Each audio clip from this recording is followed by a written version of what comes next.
Et on se retrouve donc pour cette revue de presse de l'économie.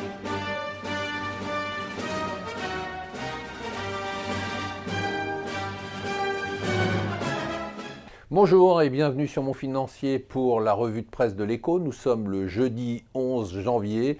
L'événement du jour, c'est quand même la hausse du pétrole. On est au plus haut depuis 3 ans. Alors le pétrole, c'est quand même assez étonnant.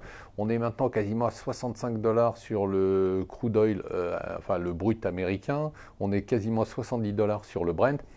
Je vous rappelle qu'il y a 2 ans, il était en dessous de 30 $, qu'il était à 45 $ il y a 6 mois et qu'on disait qu'il n'avait aucune chance de monter.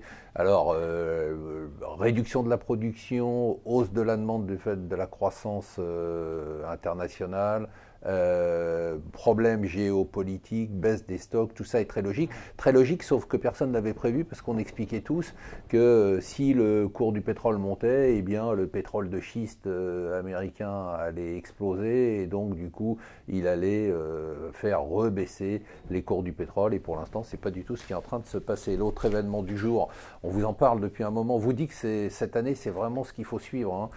C'est la hausse des taux américains. Hier, le 10 ans, qui est le taux de référence américain, est passé au-dessus des 2,60. Bon, c'est un niveau qui est un niveau, on disait que si ça passait au-dessus de 2,50, il fallait commencer à regarder. Alors il faut voir si c'est juste un feu de paille ou si ça va continuer. La Chine n'aime pas du tout, vraiment, les cryptocurrencies.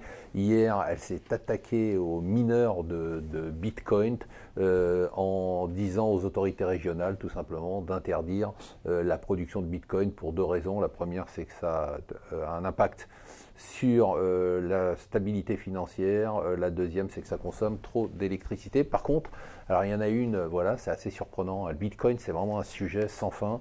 C'est Nabila qui a posté hier sur Snapchat une vidéo dans laquelle elle explique que c'est top, le Bitcoin, qu'elle n'y comprend rien, mais qu'on peut que gagner de l'argent en investissant là-dedans. L'AMF a été obligée d'intervenir pour calmer ses ardeurs. On est rentré dans les négociations sur l'assurance chômage. Ça va être chaud, très chaud quand même. On parle quand même des sanctions contre éventuellement des chômeurs et du contrôle des chômeurs. On parle d'étendre les indemnités aux démissionnaires. Bon, il y a beaucoup de sujets qui sont très chauds sur lesquels on va beaucoup parler. C'est toujours incroyable la situation en Catalogne. On n'y comprend vraiment rien. C'est donc l'ancien président de la Catalogne qui serait investi par les partis indépendantistes pour diriger la région, sauf qu'il est en Belgique sous le coup d'un mandat d'arrêt espagnol. Et enfin, ça va faire quand même beaucoup de bruit. On s'aperçoit que beaucoup d'enseignes françaises ont continué à distribuer du lait contaminé. Ça, c'est quand même pas terrible pour l'image. Moi, je vous souhaite une excellente journée.